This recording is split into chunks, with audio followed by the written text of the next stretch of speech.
Look Australian Army on parade. The first official gathering of the new 7th Task Force formed on July 1. The model for 7 task forces which will make up the bulk of the Australian Army of the next century. We're not going to put troops into the field the same way we did in the First World War or the Second World War in the 21st century. They are going to have to use a different range of equipment, different doctrine, different technology. The restructuring program was announced by the Howard government in October last year. The aim is to create a more combat-ready and powerful force by uniting full and part-time soldiers. The task force also has its own armoured, artillery and engineering battalions. The task force should be able to sustain itself in the field for longer because all of the support it needs for combat is readily available. The Army Chief has also flagged more change in the future. We've got to put more money into technology. That's what's changing. The world's changing, technology's changing. The force has to change its shape in response to that. Damien Curry, 10 News. Melbourne is set to hold the world's sailing spotlight when it stages the biggest ever combined international sailing regatta. Perth's teenage round-the-world sailor David Dix set sail towards the event today with Victorian Sports Minister Tom Reynolds. The Victorian government has put up almost $2 million to help stage the event on Port Phillip Bay in 1999. Still ahead in 10's Late News, the latest on our weather. Esmeralda sweeps into Sydney Harbour and Matthew White sweeps in with Sports Tonight. Thanks, Tracy. Coming up shortly, the Socceroos' victory. We've got Rugby League, AFL and history as Steve Waugh snares back-to-back centuries in the 3rd Ashes Test. And there it is. It's his 14th Test. It's been on the cards since they first met. I said I admired you and you were attractive. I didn't say that. Any more spark and they'd be dangerous. What is your problem? You're just so full of it. So what's changed? 30 seconds, you've just been nicer to me than you have since we first met. Why are things suddenly different? I am never going to forgive you for this. Find out Tuesday. Let's go! When Chris and Lauren finally take the plunge. Big Sky, 9:30 Tuesday on Channel 10.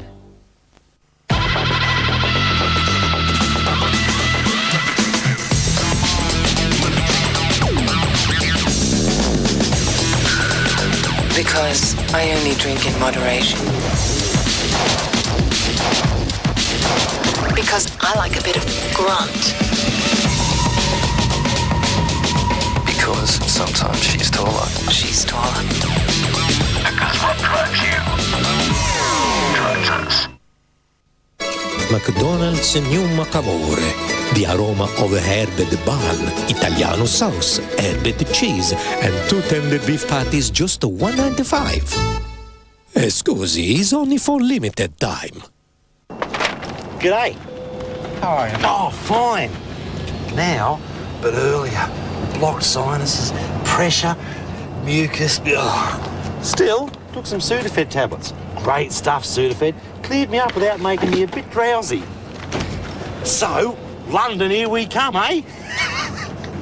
Oh, good, eh? How are you? Oh, fine. Now... Maximum strength Sudafed. Fast sinus relief, not fast asleep. What's that? It's Palmolive antibacterial dishwashing liquid. It gets rid of germs off pots and dishes, leaving them hygienically clean. Oh, so they're clean enough to eat off?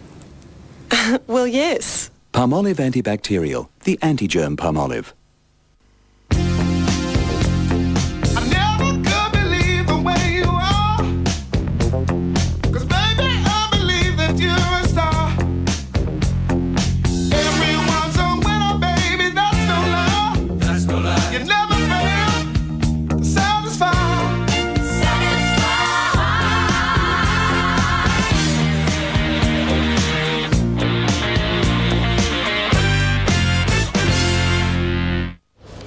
Now for a look at what the weather has in store. Cairns and Brisbane were a bit cloudy today. It was fine in Townsville, generally fine in Sydney, a bit of cloud for Canberra, then fine in Melbourne, Hobart and Adelaide. Showers and thunderstorms in Perth and fine in the Alice and Darwin. The satellite shows a large area of cloud over the Bight spreading into Western Australia, while the cloud is breaking up along the east coast. On the synoptic, that high moving into the Tasman is still directing southerly winds onto much of the east coast. So the forecast in Cairns should have a mostly fine day tomorrow. Fine 2 in Townsville, becoming fine in Brisbane. Clear skies and 17 in Sydney. Clear after a foggy morning in Canberra. Fine and 15 in Melbourne. Fine in Hobart. Some late showers due in Adelaide. Showers easing around Perth. And fine again across the centre and the top end. A touch of maritime history arrived in Australia today. The tall ship Esmeralda, the pride of the Chilean Navy, made a dramatic entry to Sydney Harbour. As one of the world's most impressive tall ships was breaking through their heads, so too was the Sydney Sunshine, the 3,500-tonne training ship dwarfing our own tall ships. The vessel has been at sea since May as part of a 7-month round-the-world training voyage. As she pulled into her 4th port of call, the 350-strong crew broke into song.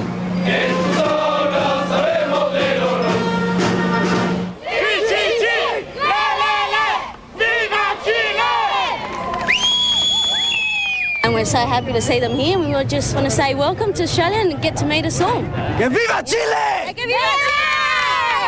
And there was one of our own on board. It's just been a really cool experience and I'm just really hyped to be home at the moment. It's just a really good feeling coming into Sydney Harbour again. The Esmeralda teaches its young crew the traditional art of sailing. We teach how to be on board, how to be at sea. And the only way to be at sea 30 days, for example, is in a sailing ship. The Esmeralda and its crew will be spending 1 week in Sydney before pulling up anchor and sailing off to the Philippines. But there won't be too much time to hang around. On a ship this big, there's an endless number of chores. Andrew Kirk, 10 News. And that's all in this edition of 10's Late News. Thanks for joining us. Don't forget our next national bulletin with Jason Cameron at 11:30 in the morning. But stay with us now for all the action in sports tonight with Matthew White. I'm Tracy Spicer. Good night.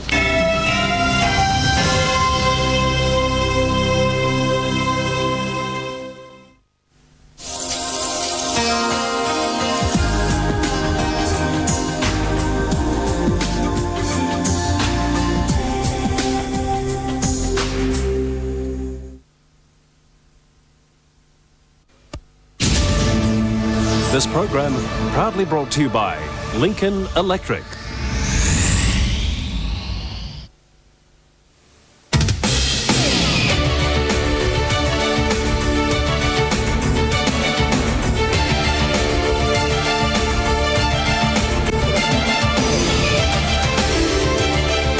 In sports tonight, Sunday, July 6. History in the making. Steve Waugh notches up another gutsy ton in the 3rd test. The wounded Wallabies return, battered and bruised after losing the first Bledisloe Cup test. Another step closer to the World Cup, the Socceroos fire into the next round. And escaping death on 2 wheels, a lucky break at Eastern Creek. Stick around for Sports Tonight. Hello, I'm Matthew White and welcome to the Sunday edition of Sports Tonight. Later, Peter Brock takes us on a sentimental ride with victory in the touring cars. Tiger Woods takes his game back to its typical Tiger level, and we take a look at League and AFL. But first, Steve Waugh's single-minded and almost single-handed effort in putting Australia back in the Ashes series against England. Waugh joined a short and elite group of cricketers to have scored a century in each innings of an Ashes test, eventually going for 116. Australia's well in control with a lead of more than 400. Another capacity crowd at Old Trafford. They'd come to witness a piece of history. Steve Waugh on his way to a second 100. Good shot, straight down the ground for 4. But they got a bonus with Shane Warne on the attack and on the back foot for 4. He's whacked that one through the offside field. Yes. The next ball, the same treatment as Warne neared his 50. What's the bet this time? A bouncer. Warne was ready. So very well played. Exactly what the doctor ordered. Then a change of tactics from England. Caddick brought in and success straight away. So Caddick introduced to the attack. But someone should tell the umpire you can only be caught if the ball hits the bat or the glove at least. And now the moment we'd been waiting for. Steve Waugh on 99. And there it is. He goes to 102. That is his 14th Test 100 and the second in this match. That has been done in an Ashes Test by an Australian since 1946-47 when Arthur Morris did it. Only the third Australian ever to hit a century in each innings of an Ashes test. It's been 50 years since the last one, and what a moment to treasure.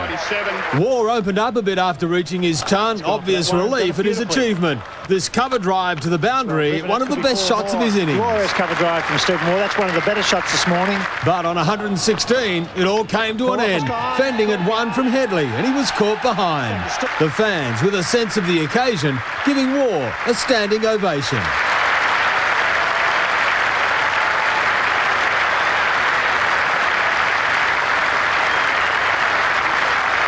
With Australia's lead up over 400, more bad news for the Englishman. Opener Mark Butcher nursing a sore hand and needing treatment.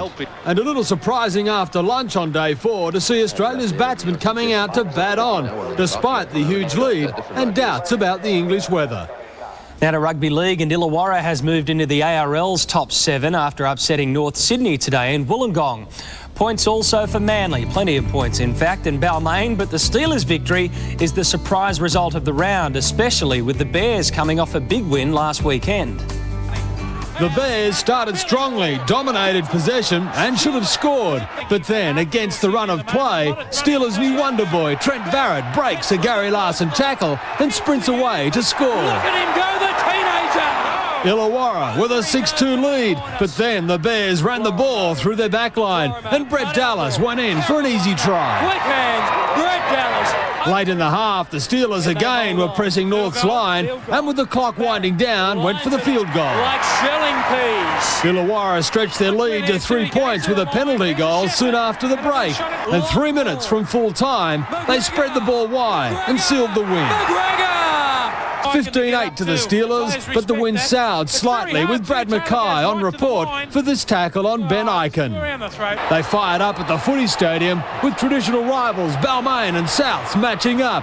A pair of penalty goals and nothing split them at the break.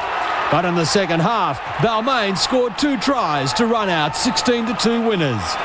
And conditions were pretty poor at Brookvale, but the Sea Eagles enjoyed it, running in 10 tries. Another Manly try. The Crushers scored late in the first half to trail 16-6 at the break. Gets himself across the line. And they reduced the margin to just 4 when they scored the first try of the second half.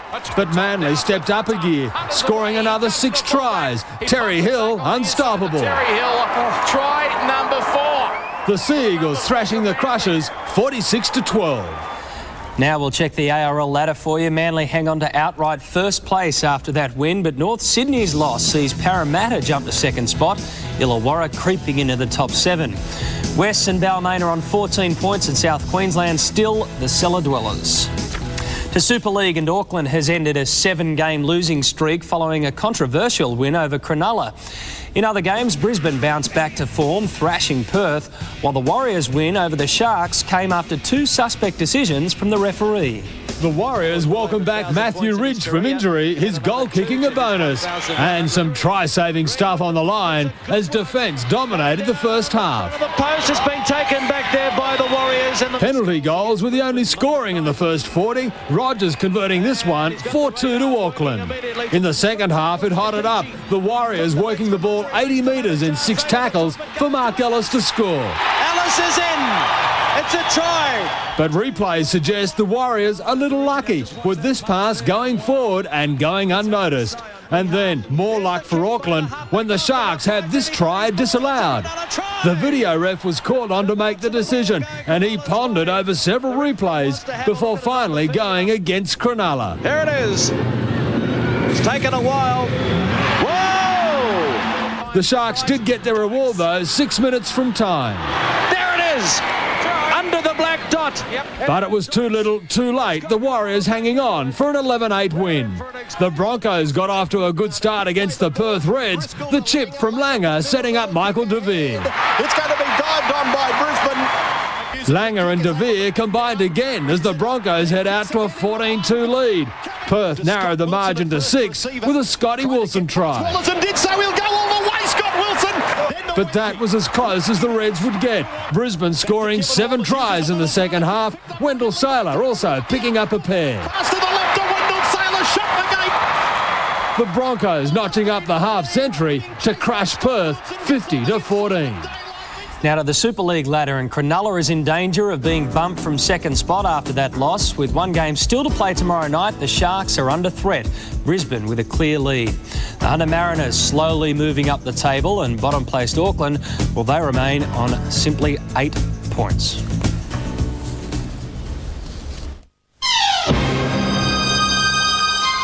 If you're too scared to ask your doctor for a diabetes test, you've just run out of excuses. It's this easy. Now to soccer, and Australia is through to the next round of the World Cup qualifiers, beating New Zealand in the rain-delayed game in Sydney tonight. The Socceroos winning the second leg match convincingly, 2-0.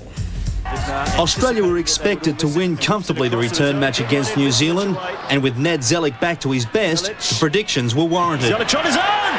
Brilliant goal! In the 6th minute, the birthday boy effectively ended the Kiwis' qualifying hopes. The Socceroos now freed up, earning themselves a number of scoring chances. Vidmar over the bar! The Kiwis had their own opportunities. The Aston Villa goalie tested. Takes it cleanly, good save. But with Australia having 75% of the attack, New Zealand were always stretched. Now, what will the referee do here? A yellow card for Vicevic. If the home side could be accused of anything in the opening half, it would be not being able to convert the numerous opportunities. Batty saves, good save as well. Australia going to the break 1-0. In the second half, the visitors went straight on the attack. Great try, that. But with piercing telepathic centre kicks from Zellick, something had to give in the New Zealand defences. Great goal, Australia. That is 2-0. Despite the 2-0 lead, Coach Venables unable to relax, being warned by FIFA officials for sideline coaching.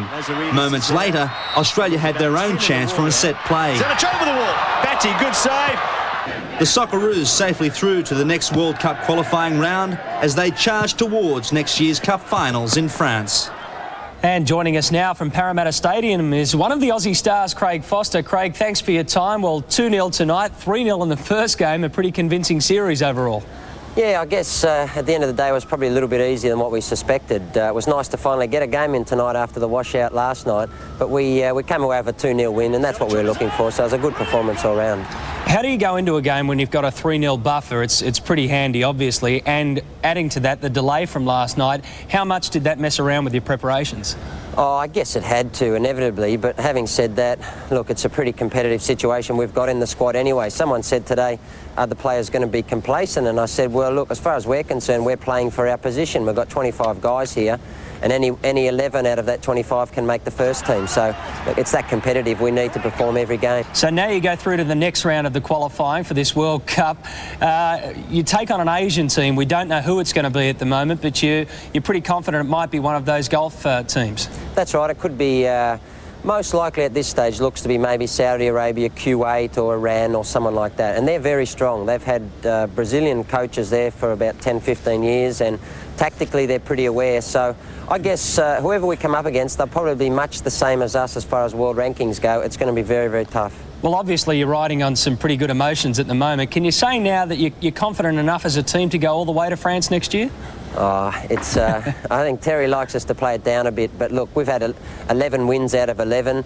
As far as the Aussie boys go, we won the series in January as well. We beat some South Korea and Norway, some pretty highly ranked teams. So I guess we couldn't be probably more confident than what we are now, and we're really looking forward to the series in November. And you mentioned Terry Venables had an incredible impact on the Australian Socceroos. Can you actually pinpoint for us one thing, if there is one thing, that he's changed about the team's approach? I think tactically he's very, very smart. When it comes to tactics, he's far and away the best coach that most of us have ever had. Good on you, Craig. Thanks for joining us tonight. Craig Foster and the Socceroos. All the best from now on in. Thanks very much. And there's still plenty ahead on Sports Tonight. Coming up, all of today's AFL action. And lucky to be alive, a spectacular spill in the Formula Extreme. Stick around.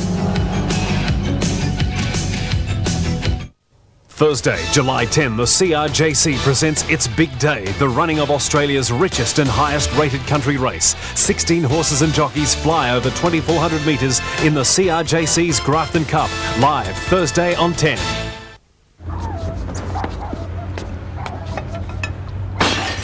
Give yourself a break and get breakfast in a flash at McDonald's.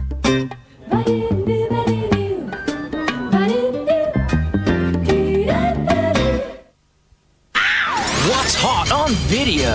Put up the gun. I can't fight. This is not the time I want to hear that.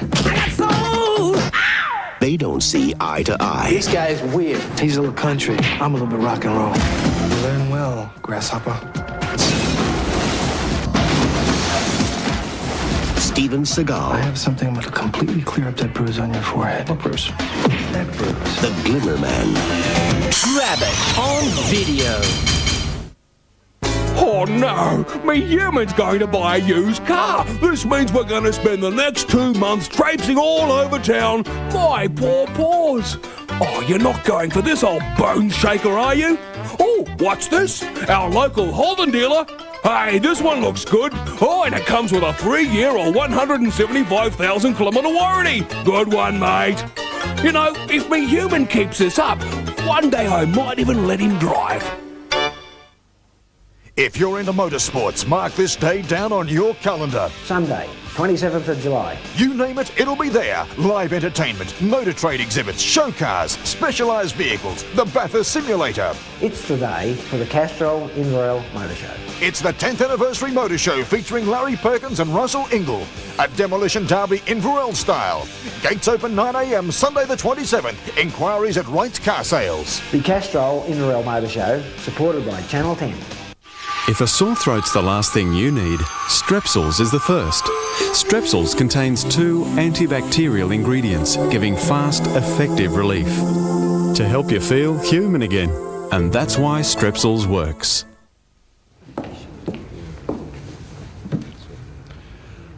That's quite impressive. Yeah, no. I wish I had a freshness to it. Oh, would you take your jacket off, please?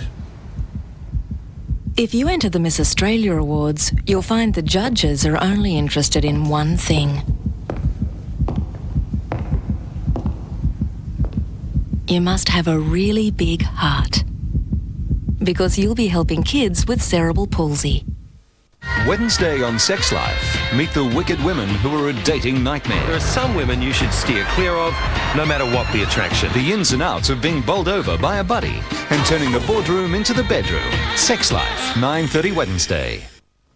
Welcome back to AFL on Sports Tonight, and Hawthorn has marked John Platten's 250th game with a 5-goal win over Port Adelaide.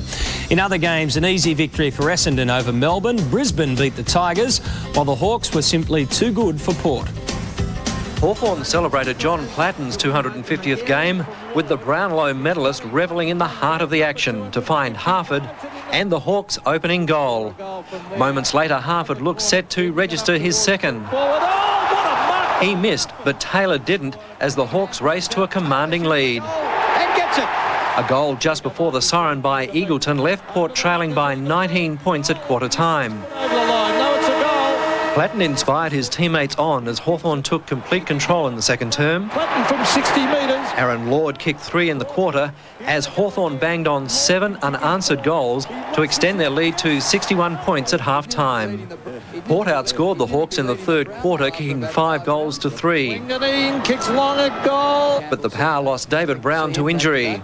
Trailing by 50 points at the final change, Port took control, kicking the first 5 goals. And they're within 5 goals. The Power steamed home with the momentum whittling the Hawks' lead down to just 3 goals. Socket off the ground by Wilson. Desperately needing to steady, Hawthorn finally found Chick to seal it. And appropriately, right on the siren, Platten kicked one of the longest goals of his illustrious career. At the Gabba, Brisbane had the chance to move into the 8, while Richmond's season was in the balance. The pressure made for a tight contest, Craig Lambert kicking Brisbane's only goal in the first quarter, while Matthew Richardson, making the most of a push in the back and an open space, booted 2 for the Tigers.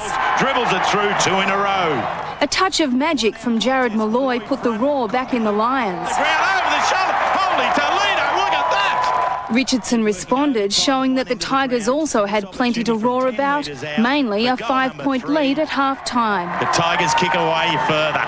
Richmond started the second half with strength, keeping the home side at bay. From then on, Brisbane controlled much of the play but were plagued by inaccuracy and bad luck, until finally they found the target and stole an 8-point lead going into the final break. They've got one. The drought was broken and Matthew Clark boosted the flow. And he's got it. But then Ben Holland escaped the Lions' clutches to put the Tigers within 2 points of the lead. One little kick off the ground, it goes the leg break. It's rolled there, it's home. With the pressure back on, Brisbane's Michael Voss turned up the heat. And he has kicked it. And with one more goal, the Lions were home, winners by 18 points. The Lions are there. To the AFL ladder, and Brisbane is into the top 8. The Lions leapfrogging to 7th spot. The Western Bulldogs are still on top, while Geelong is outright second. It's congested in the middle of the table, 6 teams on 28 points. Melbourne, though, have only 8. In his final appearance at Perth's Barbagallo circuit, Peter Brock today scored a sentimental victory in round 8 of the Australian Touring Car Championships. Teammate Greg Murphy was second, and John Bower, who'd earlier taken the series lead, finished way back in 11th after spinning out. Seaton's problems began right from the start of race 1. Seaton's gone out onto the grass and he's damaged his front spoiler by the look. At the front, John Bower soared away past Larry Perkins. Perkins' Commodore taking victory, but only just. Oh, what a finish! Race 2 and an instant replay for Seaton. Seaton has lost his front spoiler completely. His front end problems would cost him dearly, with John Bower's victory putting him into the series lead. But as conditions took a turn for the worse in race 3, so did Bower's luck. Oh, we've had to come off here. While Brock escaped the sand, his last race in WA is sure to be one he'll remember. He's got the inside run. Oh, there's been contact between Brock and Perkins. Larry Perkins found himself on the outer in the wet. Look at Perkins. Oh, touch there. Alan Jones managed to catch on. Larry's gone right off in the sand. But Greg Murphy had no such trouble, claiming race 3 for Holden, with overall round honours going to crowd favourite Peter Brock, while John Bower's mishap allowed Glenn Seaton to recapture the series lead. To two-wheel racing, and Michael Doohan has won pole position for the San Marino Grand Prix. It's Doohan's 5th successive pole in this year's championship. Starting from second is Spaniard Carlos Checa, who escaped from this spill uninjured, with third spot on the grid filled by young Aussie Anthony Gobert, who'll start from the front row for the first time. And finally, in the Formula Extremes, an expensive day for rider Marty Atley, riding off his $20,000 bike in this spectacular crash. Atley lucky to escape with a broken leg. And make sure you catch all the action of the 500cc's from San Marino right after Sports Tonight. Coming up after the break, though, the Wounded Wallabies return home. And Tiger Woods back to his best at the Western Open. That's next. Welding and power. When you need it, where you need it. Lincoln Electric engine drive welders provide auxiliary power for tools or emergencies and up to 600 amps of welding current. They're ready for all the tough jobs out in the field, such as resource development work like mining and quarrying, down by the dam or out on the land, wherever welding and power are required. See a Lincoln engine drive welder at your local Lincoln dealer. Lincoln Electric, state-of-the-art welding. I love a man who can't pronounce his R's. Really? I already ordered one of those new garlic and herb stuffed kvass. There's a delicious wing of soft cheese in the whim, along with the garlic and the herbs. Cup, please. Get into hot entertainment with the Cheaper Music Gig Guide. Paul Albert appears at the Commercial Hotel Thursday, Friday a big night with Valhalla, Saturday GJ's Disco. 2 hot live wire bands Saturday at Tari Aquatic Club, Tempest supported by Pole Story. Friday it's the Salios Rock and Roll DJ plus Jive Time. It's Pool Cop Wednesday at the Central. Thursday the Lovely Lingerie Girls. Friday live music with Jack's Rocket, and Saturday free pool and jukebox. A top night in Burren this Saturday with Valhalla playing the Northwest Party Pub, the Junction City Hotel. Get along to the Impies Trivia Night Wednesday, Thursday Soldier Blue, Rock at its best Friday with the Axemen, and Saturday the return of Jezebel's Trash. The Amy V Duo play the Jim Beam Bar Friday and Saturday. Friday from 6 at Brumbies it's the Greg Williams Duo followed by Disco. You can also disco till late on Saturday. Channel 10 presents the UNE Cougar Band Hunt. There's over $2,000 in prize money, so get your band's entry in now. The Gig Guide is brought to you by Cheaper Music Tamworth, serving musicians in the Northwest.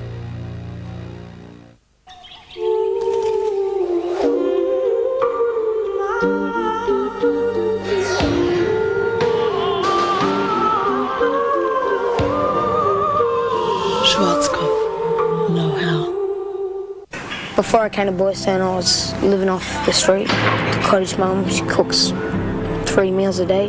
Boys Town means a lot to me, and it's like my own home. Boys Town, 35 years of caring.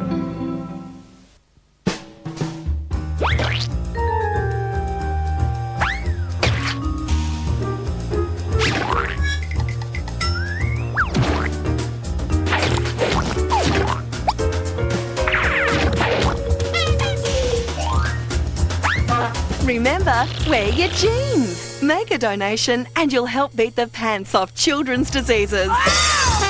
Friday, August 1 is Jeans for Jeans Day.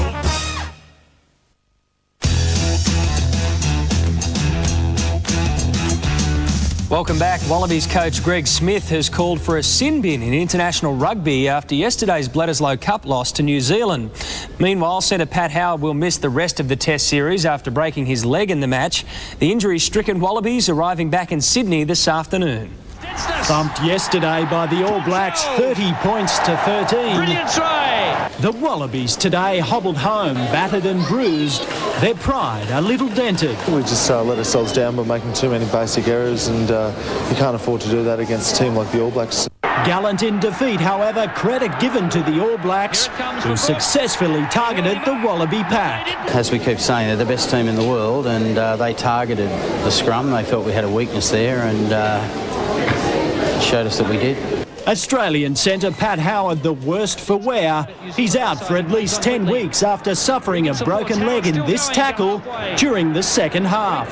Disappointing, but it's an occupational hazard that you get these days, and unfortunately end of sort of my domestic season, but I'll have to try and get right for the tour at the end of the year. Some good news though. Smith says Jason Little and Matt Burke will be fit for next Saturday's test against England in Sydney, the team to be named tomorrow morning. Now to golf, and with the British Open looming in just 11 days, Tiger Woods has hit top form at the right time. Tiger shot a 4-under par 68 to be equal first after round 3 of the Western Open. He's tied with 2 other Americans, Justin Leonard and Lauren Roberts. Stuart Appleby is the best-placed Australian. The US Masters champion was in fine touch on the green, sinking an 8-metre putt on the final hole, as he does, to grab a share of the lead and a chance at a 4th US Tour victory this year. To cycling, an Australian Henk Vogels is the best placed of our riders after the prologue to the Tour de France. He placed 38th, 24 seconds down, while Briton Chris Boardman will wear the race leader's yellow jersey in the first stage tomorrow morning after winning the 7K time trial. 4 Aussies will be competing in the gruelling event over the next 21 weeks. To basketball, and just one game in the Mitsubishi Challenge today, with Brisbane narrowly holding out Newcastle. The Bullets led by 21 at half-time, but the young Falcons hit back. Eventually, though, going down by just 5. Brisbane now move into the top 6. Hope you can stay with us. Our play of the day is on the way. And the Hockeyroos win their 26th consecutive tournament.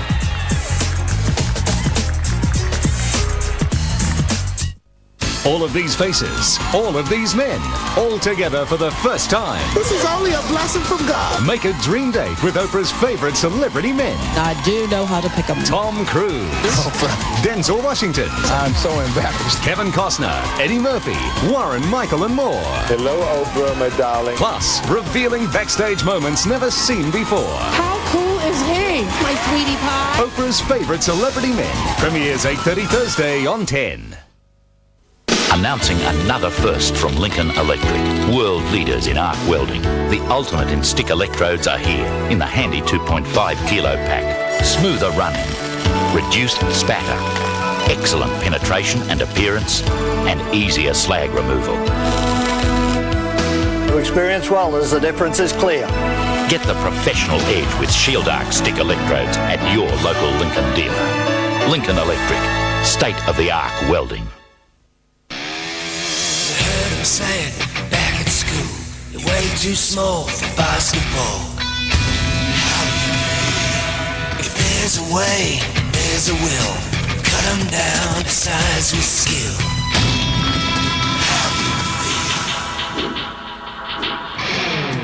You can make it, yes you can. Little man, not Superman. How do you feel? Intercept and dummy round. Hit the net from way downtown. How do you feel? I feel like a tourist.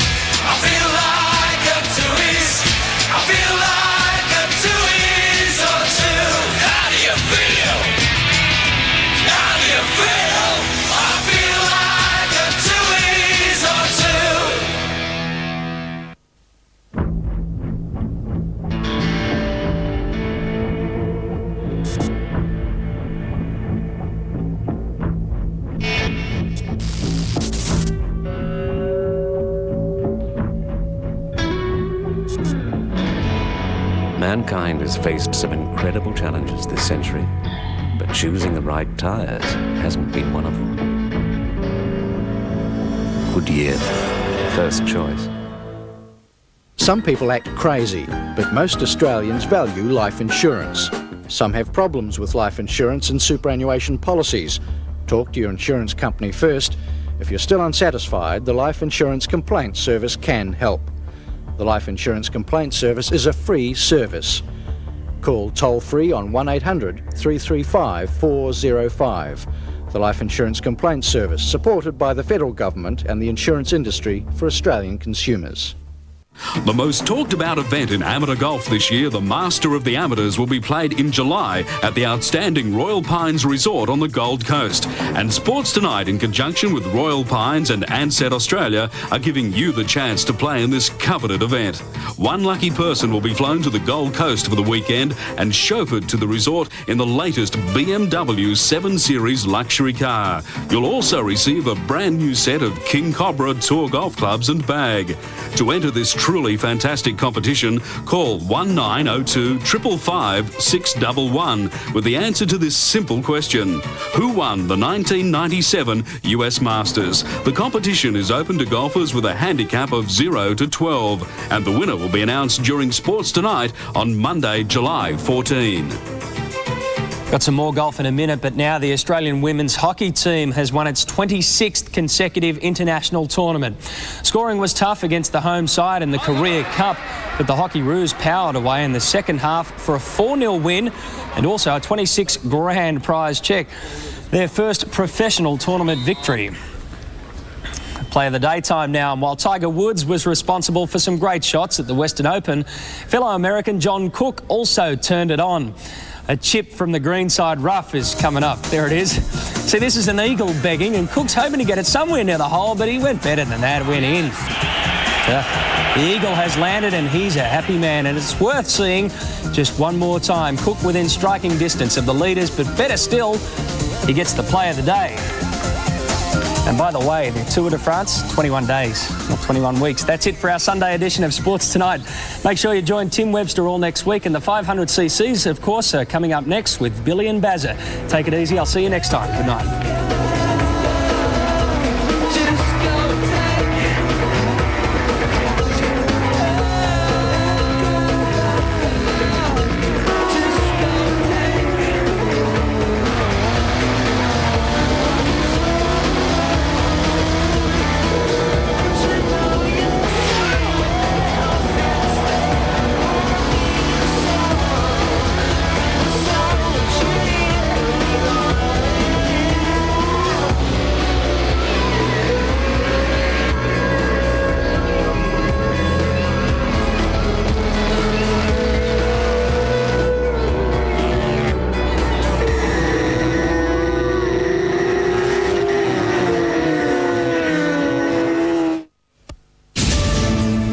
This program proudly brought to you by Lincoln Electric.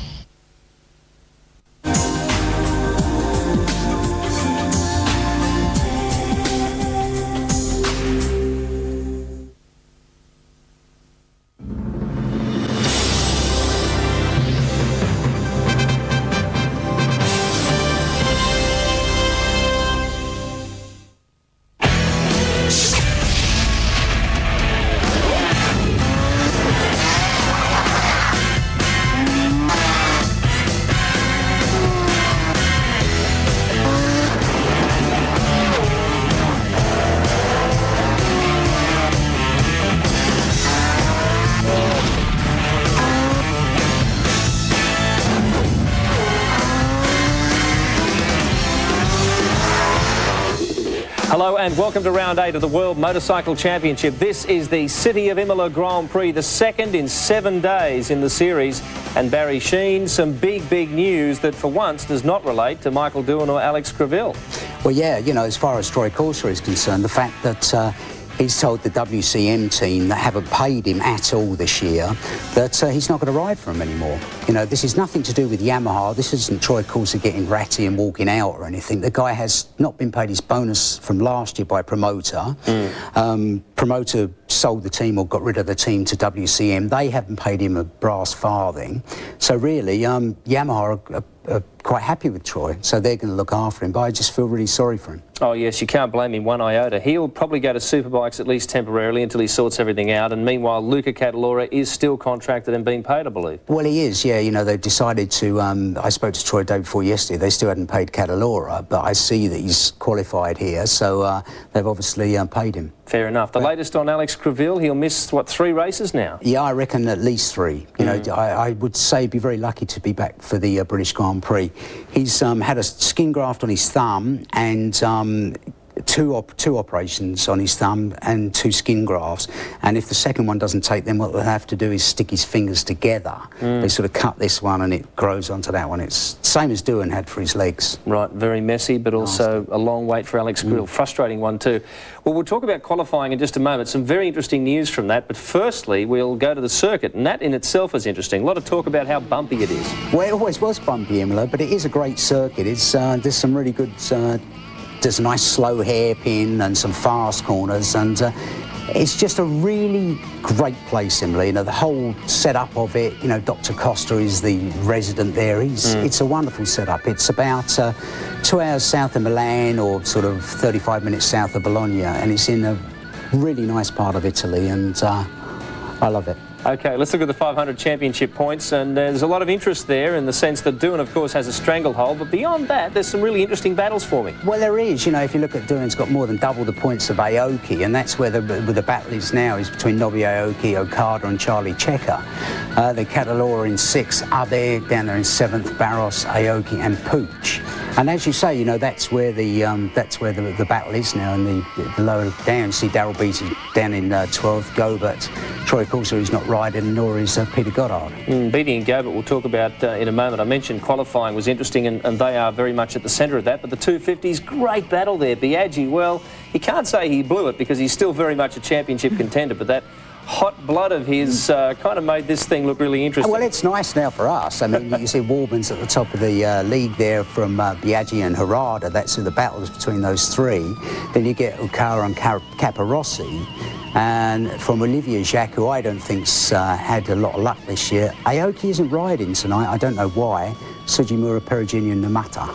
Well, look at the grid now, and Biaggi, I'm referring, of course, to his non-finish last week when he did not pay heed to the flags and stop when he was asked